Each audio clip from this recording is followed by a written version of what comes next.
Welcome to the Lose Weight, Live Life podcast. If you're a female professional or entrepreneur who would do anything to lose weight, yet finds it impossible to stick to a diet, to eat less, or just what you think you should, this podcast is for you. I am your host, certified life and weight coach, Clair MACKENZIE. Listen in to learn how to stop overeating, lose weight for the last time, and create a relationship with food and yourself that you love, all without diet deprivation and self-sabotage.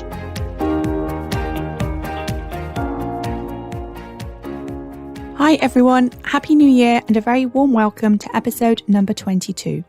Today I'm excited to be talking to you about your 2021 weight-related goals. But before I get started, I wanted to let you know that I'm running a free live 5-day training to help you get started creating the relationship with food that you want to have in 2021. It starts on Sunday the 10th of January and I would love to have you join. Go to www.thebestyou.coach/free training, all one word, and register and I'll send you all of the information and the workbook.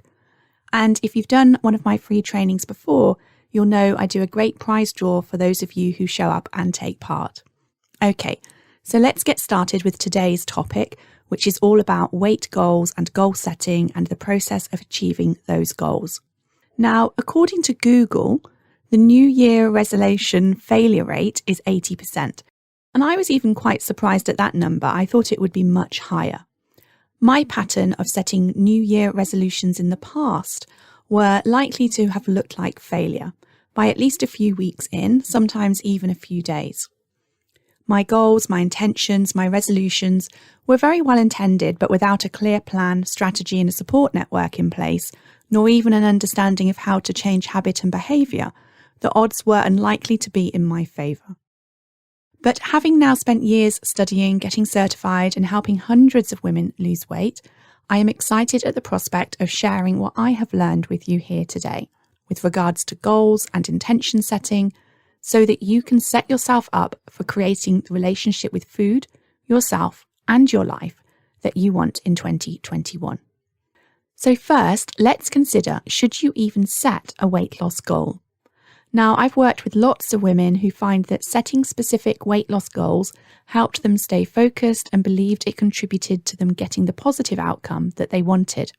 And I've worked with lots of women who believed that as soon as they set a specific goal, things started to go awry and they would feel pressure and feel of failure and notice judgment and disappointment kick in as they started to lose belief that they would achieve it, that they would win. They ended up seeing goal setting negatively and believing that just focusing on the next step was the best way forward for them. And I want you to know there is no right or wrong when it comes to goal setting. And it's not the setting of the goal that helps or hinders your progress. It's what you think, how you think about the goal and your progress and ability to achieve it that will determine whether it will be useful to you. So I'm going to suggest a new approach to goal setting and also talk about the different types of goals that you can set. So if you can see the benefit of goal setting, but fear the disappointment of failure, or judging yourself when things aren't going to plan, and you worry that you'll lose faith, that you won't achieve your goal in the time you gave yourself, then I want to suggest you set an impossible goal. Setting an impossible goal gives you the best of both worlds. It enables you to focus on what you want to achieve without having to deal with that negative self-talk that maybe you won't get it. You avoid spending time deliberating with yourself and wasting energy focusing on succeeding or failing because you already told your brain it's impossible. You remove the fear of failure because you are embracing setting yourself up to fail. We're going to talk more about failure in just a few minutes, but right now I want you to start to think about the possibility that the more you fail, the better. The more you fail, the more you will succeed. The more times you fail at learning the tools of mindset change and eating right for you, and the more you fail at enabling your emotions, amongst everything else that I teach or amongst everything else you want to equip yourself to learn, you're becoming the person who achieves the goal that you want. The quicker you will become competent at learning all of these things, because the alternative to not failing at them is not learning them. So I want you to fail. Okay, so let's look at the different types of goal that you have the option of setting. Now, you could choose a process or performance or outcome goal, 3 types there. So let's explore each of these a little and the difference between them. So a process goal is a goal where you commit to doing something action-orientated, even if that action is thought work or emotional work, usually for a certain period of time. So this could be something like committing to going for a 30-minute walk 5 days a week for the next 3 months. Or it could look like you committing to always making decisions about what you will eat at least the day before. Or it could look like you having a goal of incorporating 20 minutes daily journaling into your morning routine for the year. Okay, so a performance goal is often a goal where the result is very specific and measured.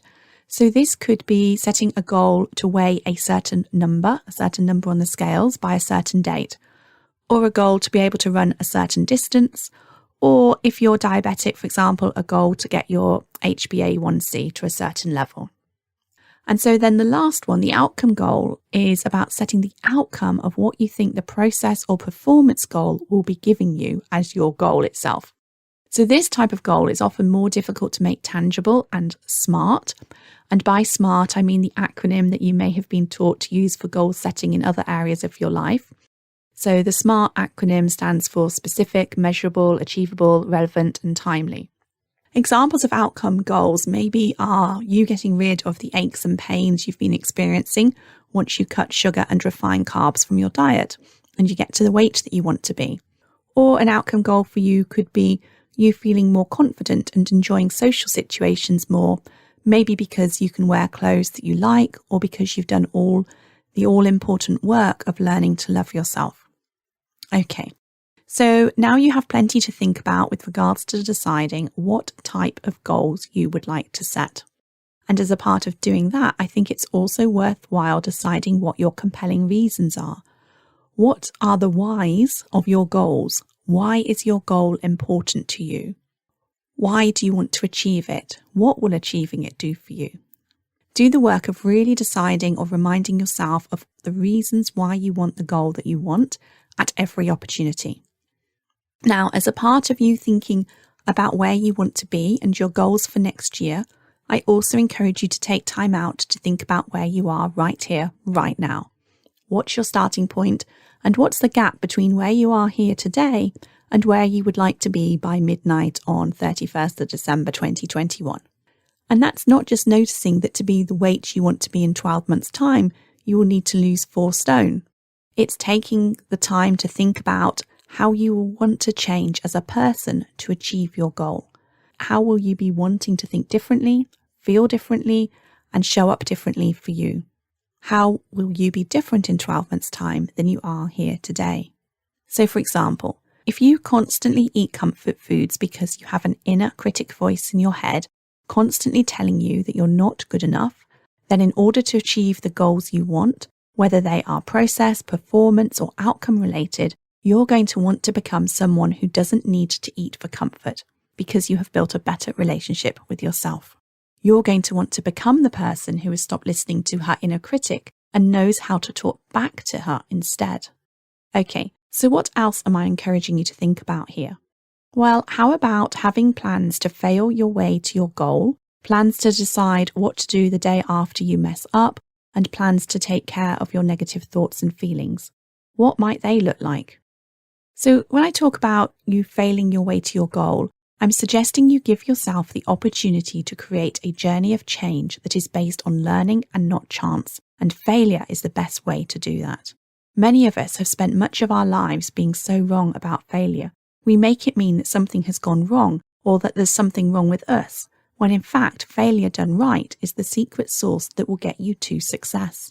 So when you have decided what your goal is, and you've started to think about how you're going to achieve it, I want you to think about all the things that you can do to help you get there that could cause you to fail. And I want you to embrace the idea that the more you fail and learn from that failure, the more likely you are to create the lasting change that you want that will enable you to achieve your goals. Okay, so what might these strategies, these opportunities to fail look like? What could they be? So they could be things like learning how to create a food framework that works for you, learning how to make better food decisions, learning how to manage your mind around the number on the scale so that it doesn't have a negative impact on your day, learning what to do when you feel an urge to eat that's so compelling that you don't believe you will ever not be able to give in and respond to it, learning how not to eat things that you don't want to without willpower, learning how to allow and process an emotion so that it dissipates without you needing to eat to feel better.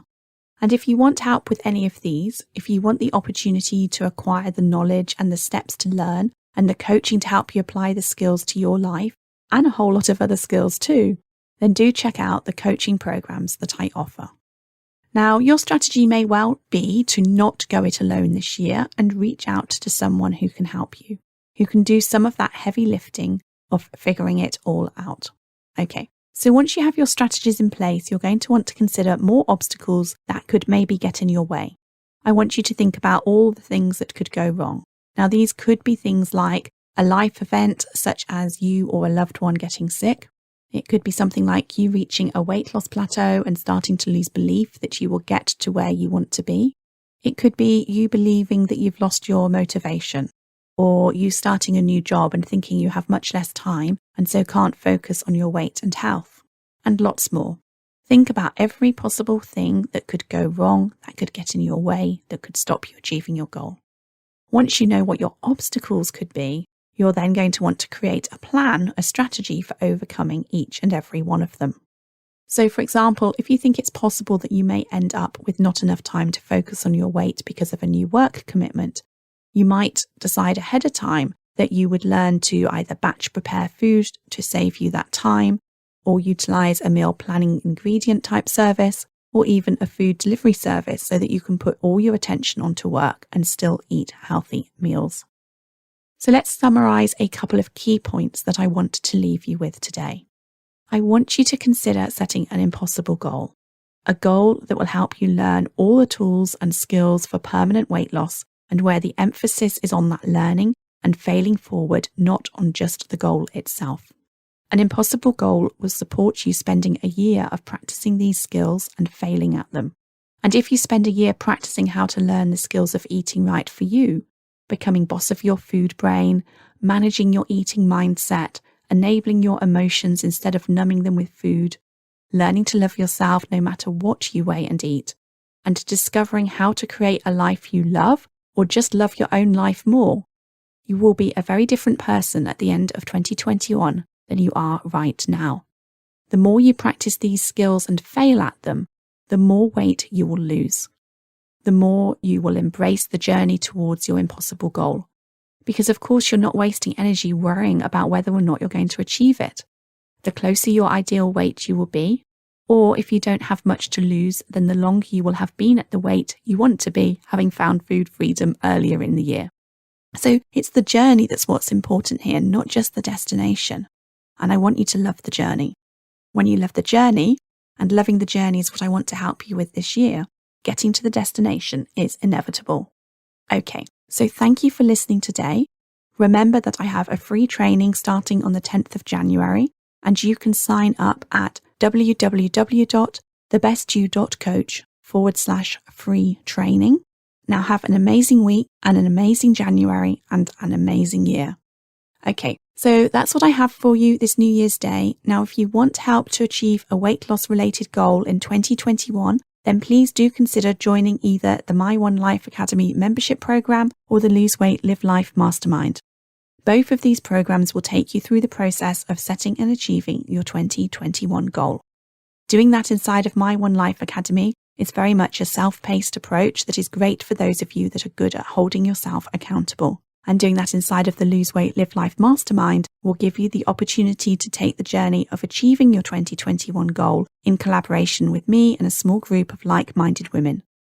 Enrollment for the January 2021 Mastermind will close shortly, so do go check out all the details at www.thebestyou.coach/mastermind. If you enjoyed listening to this podcast and are ready to live a more intentional life, lose weight as a part of that journey, and create a relationship with food and yourself that you love, then I would be honoured to be your coach. There are 2 ways that you can work with me. You can join my monthly membership program, My One Life Academy, that gives you self-paced learning, supported by twice weekly live calls and a whole lot more. Or you can join the waiting list for my next 6-month Lose Weight, Live Life group coaching mastermind intensive. Go to www.thebestyou.coach/coaching to find out all the details.